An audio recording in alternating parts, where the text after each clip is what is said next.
is an allegory of the spiritual journey. So it's basically parable.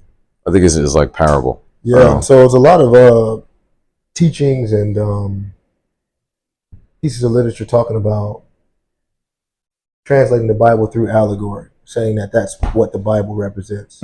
It's allegory, meaning like everything that we're reading in there, we should be treating it as a parable. And they were given different highlighted examples of the different popular stories we know of Shadrach, Meshach, and Abednego, and, you know what I mean, the burning bush and all this and Moses and stuff like that. And they were like, well, what if this actually meant this? And this actually meant that? Then it made so much sense. Because then you get outside of comparing the times of like, well, we're not, you know what I mean, you know, back in Egyptian days, you know what I mean? How does it relate? You know what I mean? Or how does it relate?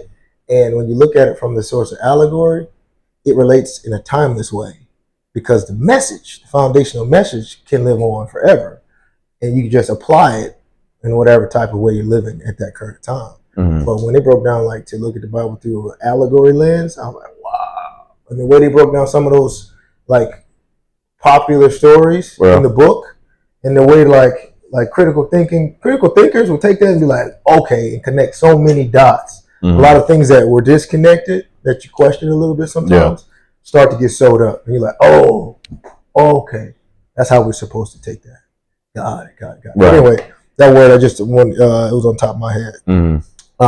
Last time, we wrote down a couple ideas for the next episode to talk about. It was patience, growth, God steers but doesn't row.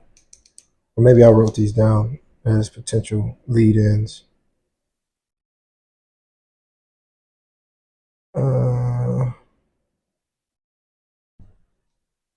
Patience, growth, God steers but doesn't row.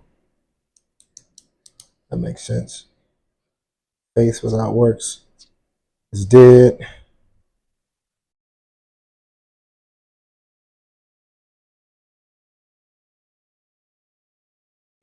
These are the fruits of your labor.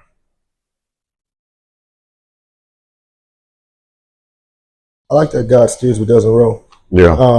Did you have anything on top of mind that you wanted to dive into? Not really. I mean, you know, I really this idea of God steers but doesn't row goes back to what we were kind of talking about with the light and the dark, and you just see the light at the end of the tunnel, or light is that way. The horizon, right? Horizon being horizontal, right? We talk about, you know, like you're going towards the horizon.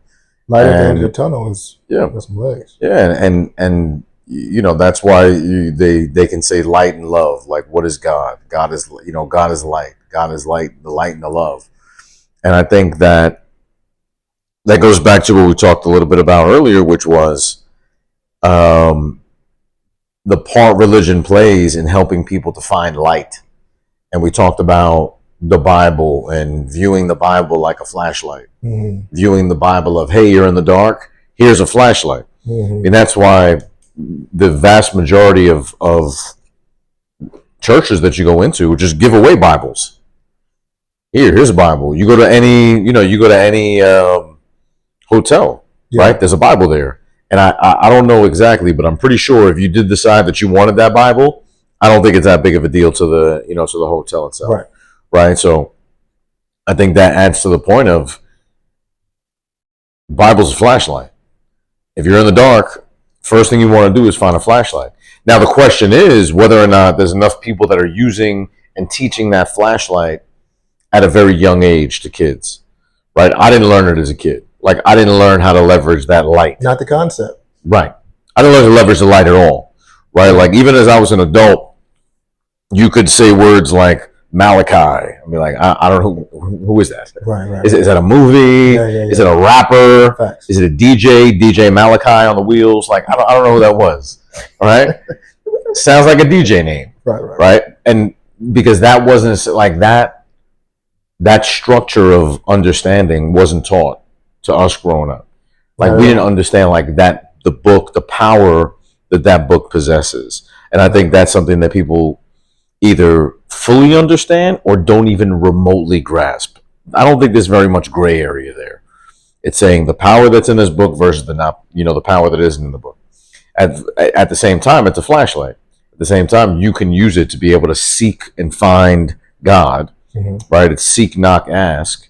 And I think if you leverage it by understanding the allegories, understanding the parables, and the allegory in the form of parables, to be able to decipher the parable, study the parable, to find the allegory mixed in, whether or not allegory is a noun or an adjective, I don't know.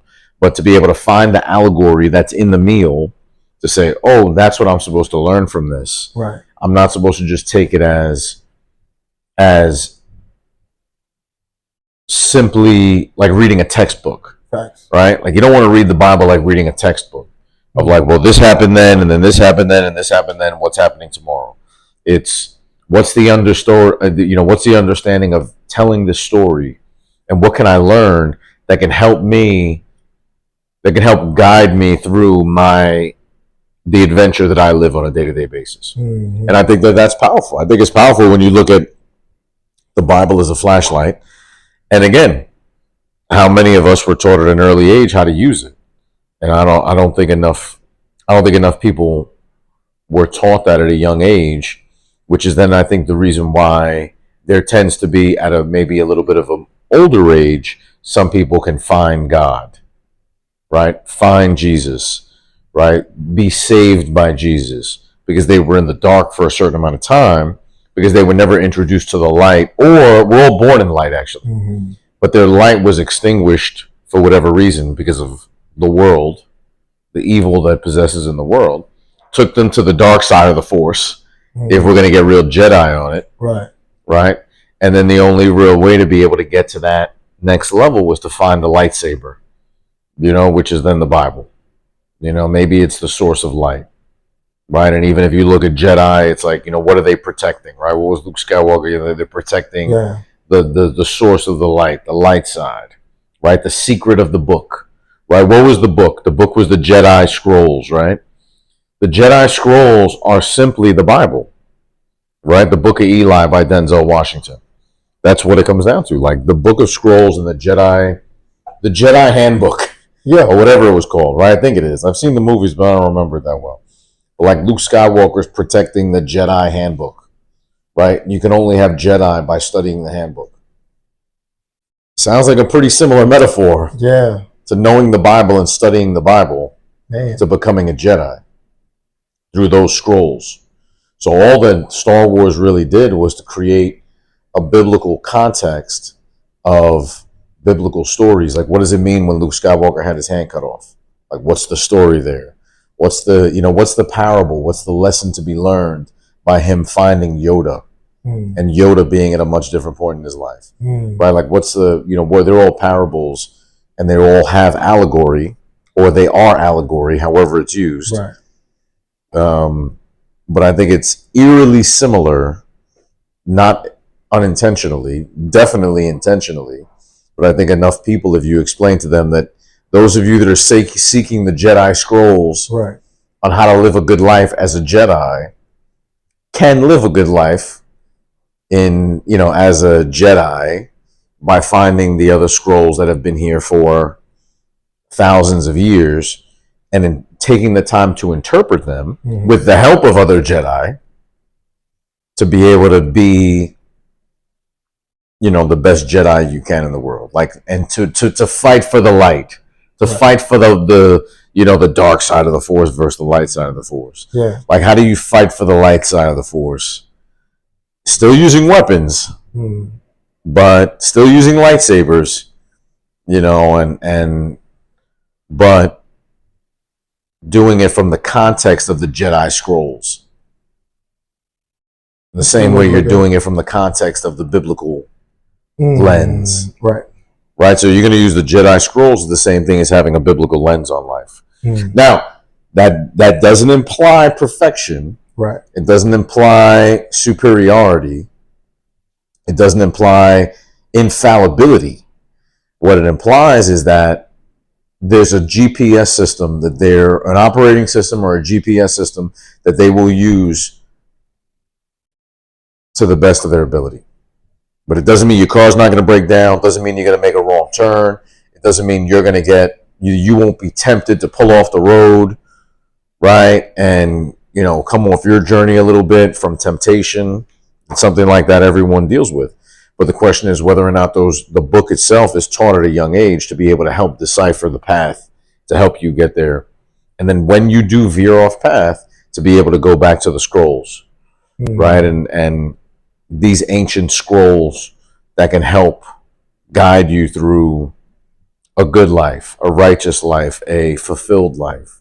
Yeah. And how many people just don't learn the power of it. Again, I didn't. I mean, and I don't think necessarily we understand it the way it's been given. I think it's giving to us to understand, but I think it comes with maturity and a certain level of mental growth to really understand what those teachings are and what they're trying to show us and how we can govern ourselves behind it. And you see some kids are early adopters and they're passionate because it's all they know. And they jump right into religion, right? You know what I mean? And so it's great to, to expose or to influence your kids through the word as early as possible, right? Mm-hmm. But it's not anything to say that you're going to take hold and grasp the understanding of the teachings and how to use it to get through life until a certain age or certain stage or just a certain unlocking of your awareness. Who knows when that time is going to come, but then it locks in. But until then, it's like, well, okay, are we being guided? And that word right there stands out a lot, because if we're looking at God steers but doesn't roll, it makes me think of the light at the end of the tunnel, right? He's giving direction, but he's not going to roll you there. But you see the light. And as long as you can see the light, right, you keep your eyes on the faith, right, you're headed in the right direction. You know you're headed in the right direction. Almost like the parable of stepping out into the water. Like, hey, as long as you keep your eyes on me, you're going to stay afloat. So you start to get distracted and take your eyes off of me, that's when they start to sink. And it's just thinking like faith without works is dead, like the fruits of your labor. And it brought a couple other things to mind outside of just the light at the end of the tunnel. It made me think about like the body, right? And just how we look at a vehicle to a driver. It's kind of the same way we could look at a body as a vessel to the spirit. And then I was thinking about, well, you have financial structure and you have spiritual structure. And you have the vehicle and the body metaphor. And what is that saying? It's saying, okay, if I'm going to give you a vehicle and I'm going to say at some point in time, you're going to need to drive it, a few things have to happen first. You have to go and then learn how to drive. But before you can actually learn how to drive the vehicle, you have to understand how the vehicle works, how you cut it on, how do you put it in drive, how do you use the steering wheel, how do you use the blinker lights, right? How do you hit the brake, how you hit the gas? What does gasoline do? You got to understand the different components. How does oil work? You know what I mean? How does acceleration work? You got to understand those different components of the vehicle, of the vessel, so that you can drive it appropriately. Now, once you just learn the doggone vehicle, now you have to understand how to guide yourself to your appropriate destination. And you have to understand where the destination is. So I think that God steers but doesn't roll. He shows us where the destination is and where we're needing to go. Now I think that the Bible presents itself as directions, as instructions, as a driver's manual, right? To not only teach you the vessel, teach you about who you are, why you were created, what you are to do, how you are to operate in all the different circumstances and challenges of life. It also teaches you, okay, now how to steer yourself so that you can get there. So you learn about the vessel, you learn about the vehicle, now you learn how to drive. I think that Bible presents itself as a great manual, right? A tool to teach us how to maneuver ourselves appropriately through this world, if that's the direction we want to go. If we want to get closer to the source, to God, to the light, if that's where we want to go, then we can use the Bible as multitude of things, right? As our driver's manual, as our instructions, as our curriculum, as our flashlight, as our compass. You know what I mean? It's all everything, but it's very important. Well, in theory, again, from that driving metaphor, the Bible in my eyes is the owner's manual. Big time. Every car has one. Right. How many people have even opened it up? Big time. Right. Everyone thinks they know how to drive. Everyone knows enough that they need to know about their car, or they'll have someone else work on their car. Right. It's not their responsibility. Right. I don't have to work on my own car. I need to know this. I'll just have somebody else do it.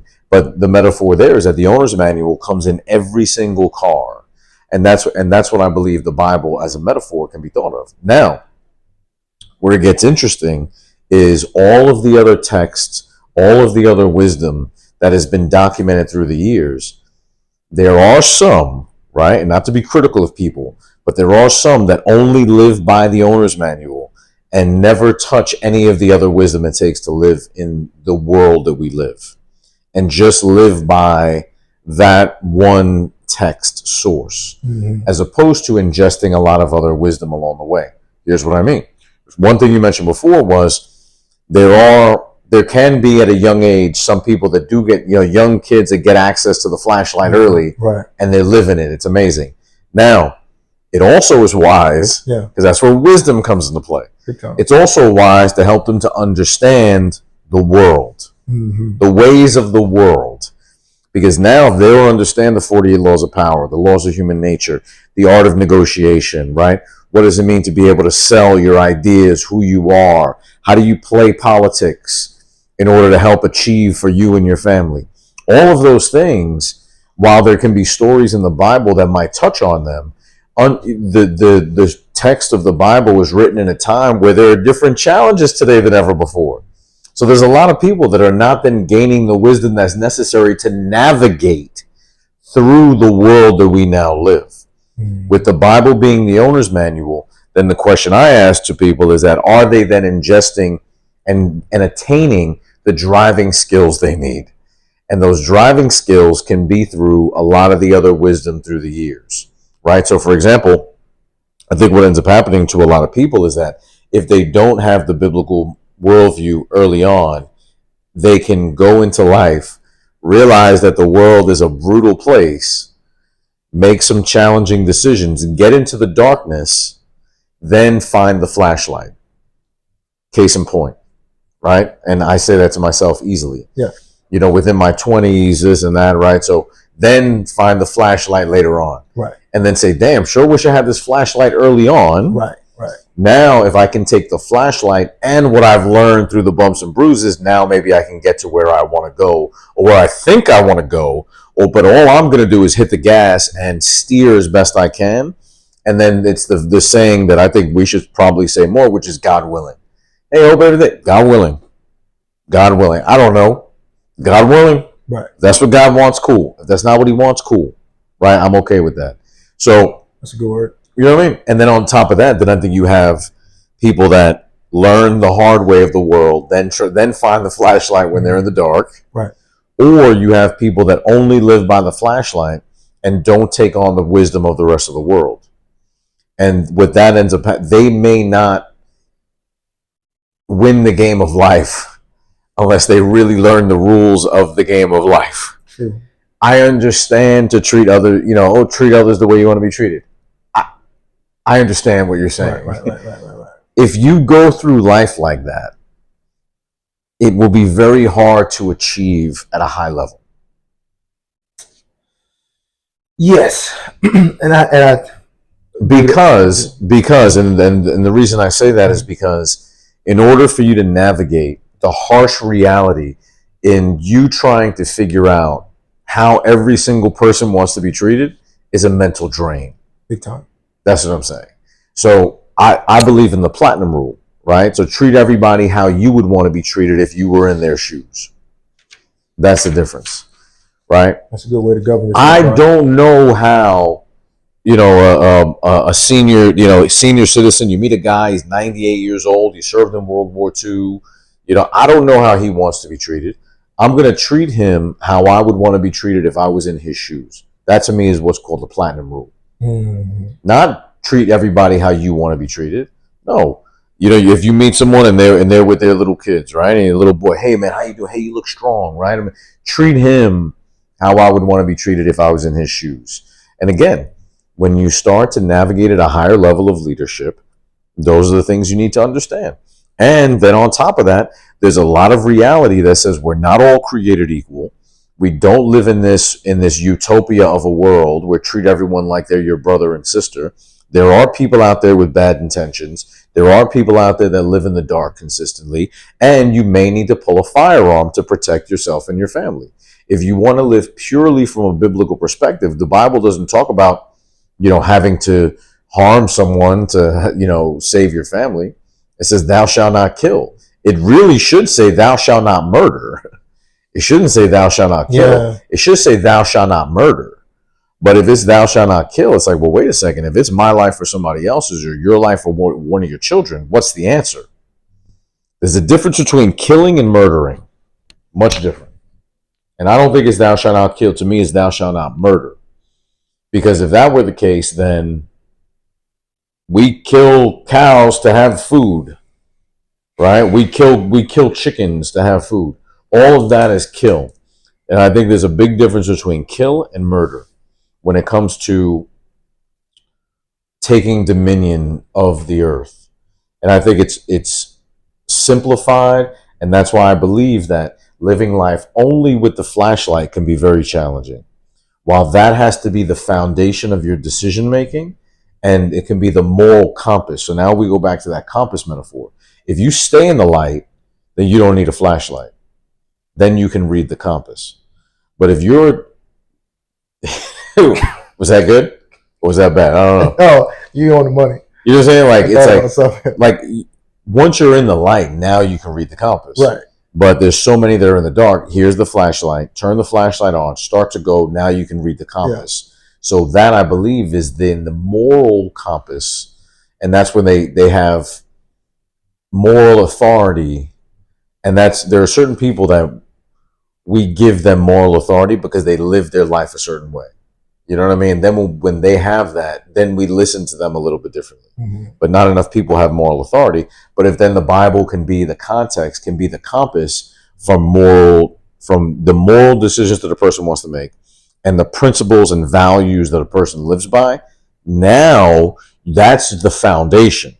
The Bible's just the foundation of the house. Mm-hmm. All the other wisdom can be built on top of the foundation. When people find God later on, when people are saved by Jesus later on, mm-hmm. it's because they built a house that didn't have a solid foundation. Mm. The house fell. Now they're in the dark. They need a flashlight. Get the flashlight. Find the compass. Start with the foundation. Rebuild your house. Rebuild, yeah. Why the foundation early on can be taught, but that has to be taught as the foundation. At the same time, you can't live in a foundation. True. You gotta learn how to build on top of that. In order to learn how to build, there's a lot about the world, like it or not, you need to learn. Like it or not. Like it or not. If you want to build a house, ask anyone that's ever had a house built, a literal house built. And all of a sudden they start telling you about, oh yeah, and then we had this company, and then this company was going to do this, but then they dropped the ball on this, and then the permit we were trying to get from the city, because then the city council decided to take a 3-week vacation. It's always a whole bunch of Correct. Stuff. That's life. That's life. It's true. It's the exact same metaphor. So to think that just with foundational principles, you're going to gain the wisdom you need to build the house, I think is naive. I think at the same time, if you build this great house without a solid foundation, there is a chance that the house crumbles. It's not a fact. There's plenty of people that have built their house on, what we would look at as a unsecure, unrighteous foundation, and they live their life just fine. And they answer to no one, and they're very happy. And they did drugs their entire life. They fucked people over their entire life. They were bullies. They did this, and they lived and died with a cigarette in their mouth at 99 years old, and they lived their life how they wanted to live. No problem. Talk to your maker later on. You don't have to talk to me. When you meet your maker, whatever happens. Right. That's not for me to decide, because I don't know the answer. But I think if we look at it from the context of young age, teaching about foundation, getting the foundation lit, moral compass, values, and decision-making capability, and then teaching about, and then being able to, the skills of what you need to build a house. Because the Bible doesn't teach anything about fitness. Bible doesn't teach anything about, fighting. Bible doesn't teach anything about, there's good stories in there about, political backstabbing, and it's a lot of great information there from a parable perspective, but is it going to give you all of the practical skills you need to navigate in today's world? I'm not sure it does. But if you look at it from what it is, from the values and the principles that you should base your life by, then God will favor you, because he sees that you're using the compass he provided you. And that's when you row his compass, he's going to take you on his path. Because a very controversial perspective, right, is that, and not everyone's going to agree with this, is that God doesn't have the power to do anything. God is the general. We're merely soldiers. Mm-hmm. And the devil has the exact same tools to get people to play on his team. For sure. That's it. Yep. So it's God willing if you listen. That's what meditation is, right? Yeah. Meditation is getting quiet so you can hear what God's trying to tell you. 100%. That's it. That's all that it is. 100%. That's all that meditation is, which can easily be put in the same category as praying. If in praying you don't just say what you want, praying should be thank you so much. First. Correct. That, yeah. Saying thank you so much. How about this? Right. And then God's going to either say yes or no. Live life with open hands. If there are things that he wants to remove, let him remove them. Mm-hmm. And if there are things he can put in your hands, when he sees you're strong enough to hold them. If you have your hands out like this and there's a 200-pound weight that you can't handle, your hands are just going to break. But he's going to say, no, now you're ready for this. I'm going to take this out. I'm going to keep my hands open. And if there's a sacrifice that I need to make, I'm going to sacrifice it and then live life with open hands. So that power comes within us. Back to the old metaphor. Remember the cartoons growing up? And you had the little angel on one ear and the devil on the other? Yeah. That's it. That is life. From a young age, yeah. That's life. There was a metaphor that they put in those cartoons so long ago that is 1,000% reality. Reality. Devil on one shoulder, angel on another shoulder. Who are you going to listen to? And then if you look from the Native American perspective, where they say, what wolf are you going to feed? You heard that story? You got like the two wolves, right? Which one are you going to feed? Same story. Yeah. Well, what happens? Oh, he gets stronger, doesn't he? Because that's the one you gave the food to. And that's the one you're going to listen to more. So, again, foundation is the Bible. At the same time, to be able to navigate and build in a world like this, what are the skills? What are the tools, skills, knowledge, and wisdom you need to attain to build a house? In the same way when I use the metaphor of physically building a house. Oh, well, you know what? City council did this, and now the HOA said I can't have a red door on my house because of the HOA. And, this contractor now told me that they can't do this, but they said they could. And I put a deposit on this. And then the weather hit, and we can't control the weather. And we got a snowstorm, and construction had to stop for a month, right? All of that goes into what it takes to build a house. And that's the metaphor, especially for young men out there, is find someone that lives in a house that you appreciate. And you say, hey, can how'd you build this house? And what I would say is 90% of the time that I've met a man that lives in a house that I admire, that lives in a house that I want to build a similar house to, the vast majority of the time, I'm talking 90% of the time, what do they say? Started with the foundation. And what happens to be their foundation? The book. Yeah, no, 100%. The flashlight. Agree everything you just said. That was really good. Tons of points I wrote down. And the first one led me to think about it almost like it's foundational principles. To your point of foundation, right? Before you get into the complexities of what type of house is going to be built on the foundation, what's the foundation? It's concrete, some dirt, maybe some rebar, whatever they use, make it, okay? That's what it is. You can start with a flat slat, a foundation, and you can have 10 different slats. What you're going to create on top of those slats is completely different and unique to the builder. But the foundation has to be secure. And in order to secure it, it's the same principles, same philosophies, same components, right? And so I think the Bible... Same materials. And to the point, your Bible represents itself as a solid foundation. And it also led me to think about like a cocktail, right? You have pretty much 5 standard foundational elements of a drink. You either got vodka, you got rum, you got gin, you got whiskey and bourbon or tequila. Pretty much 5 things. Now, whatever you want to blend up with one of those 5, is completely up to you. We call it, there's a whole tons of cocktails you can make, but it's got those 5 different components. And I think that the Bible offers itself as that source, the root. Those materials are foundational building blocks that you need to have to build whatever you're going to build. That's up to you. But whatever you're going to build, in order for it to be on solid ground, solid foundation, and withstand the tumultuousness of the world we live in, withstand the natural disasters and the elements and the challenges and the circumstances and the ebbs and flows and the misfortunes and the things like that we can't control and other people's free will, in order to sustain that and be able to maintain a balance, you have to have it on a solid foundation, period. Now, you can choose not to put it on a solid foundation, but we'll see how that goes. Not here long. You know what I mean?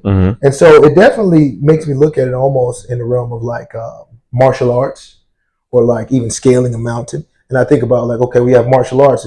If the Bible's guiding us, say you need martial arts to learn martial arts in order to protect yourself and in order to maneuver through this world. Now, depending on your journey, your path, where you are, we have a large world. You can be in different places, different circumstances, different upbringings, right? You just wake up one day and you're somewhere. Now, depending on your walk of life, you may need to learn jiu-jitsu.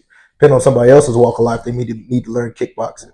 But the cool thing about the movie The Matrix that stood out to me was whatever they needed for the challenge coming up, they went and learned and downloaded. And so it's almost saying it's still under the realm of martial arts. It's still a part of that foundational principles. Hey, we need to know how to protect ourselves and defend ourselves. Now, for this opponent, 2025, 2024 versus ADBC, these opponents, we might need to pick up some different type of fighting skills. Techniques, capabilities. Right. Yeah. Exactly. 100%. Exactly. We might need to put something else into the tool bag so that we can more effectively get through these new challenges. Yep. But it's still saying, foundationally, you need to learn some martial arts. Correct. You know what I mean? So depending on where you're at, where you're going, now you can dictate what you're going to put on top of that foundation. Correct. Right? Because now maybe you guys are going through more earthquakes. So now you need more brick homes. Than, you know what I mean? So it just depends. And even to use the word protection, right? Protection. If your house is going to be built on the beach, the protection that you need is going to be different than if you live in Minnesota. Big time. What's the protection you need? What's the insulation you need? If you look at where you're building, can help with what components you need to be able to build a structure that's going to be able to withstand what's going to be necessary to withstand 2025. Because people are going to get annihilated if they go into 2025 thinking it's 2018. Right. The same way people got annihilated in 2008, right, in the housing crisis. So now what does that look like in 2025? And then I'd add a metaphor to yours, which I think goes really well with, fitness professionals, is that, your metaphor with the alcohol, or it could just be the same metaphor of food, right? What's the components of a meal? Protein, carb, vegetable. Fats. Right? Those 3 things are in every meal. The Bible is groceries. Big time. That's it. Which is the same reason you can go to 100 different churches and get a different meal every time. How does that happen? How do you get 100 meals from the same basket of groceries? Why? Different chefs. What they've focused on is cooking. Their job is to cook up the Bible, and which is why I respect the vast majority. Again, I don't say all about anything.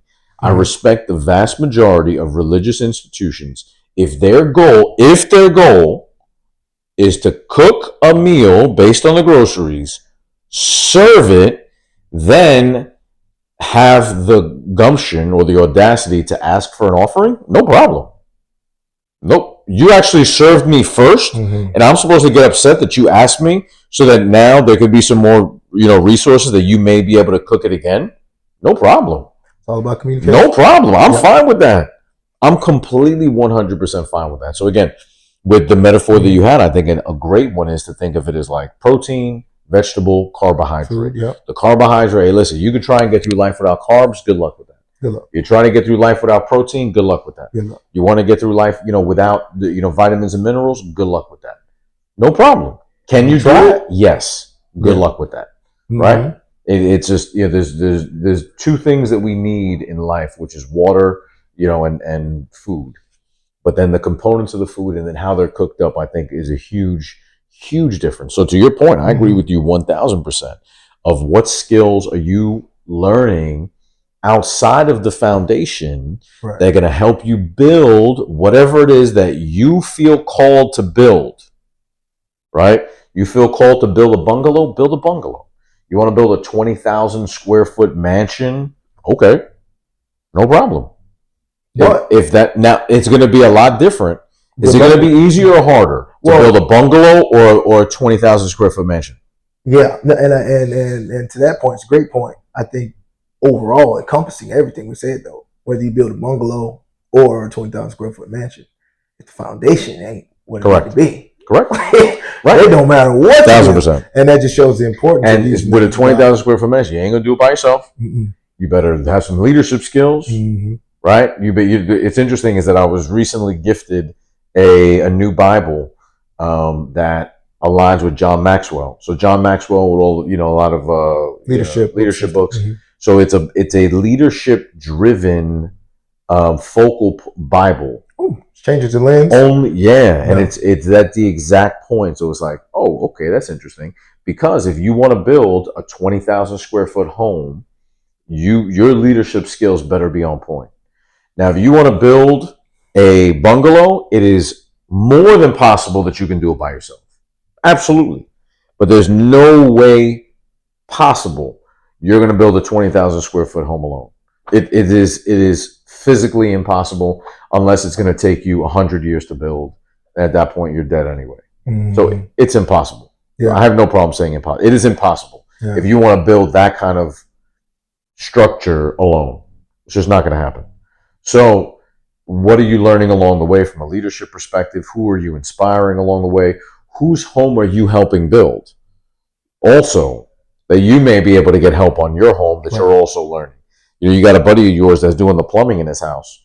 Ask you for help, you go help. Now guess what? You maybe have picked up that skill. And on top of that, you have now relationships when you need something done. Another thing, you brought up the Matrix. Yeah. It also, I forgot who it was. It was like a stand-up comic I was watching one time. And, he was joking and he was like, how the fuck does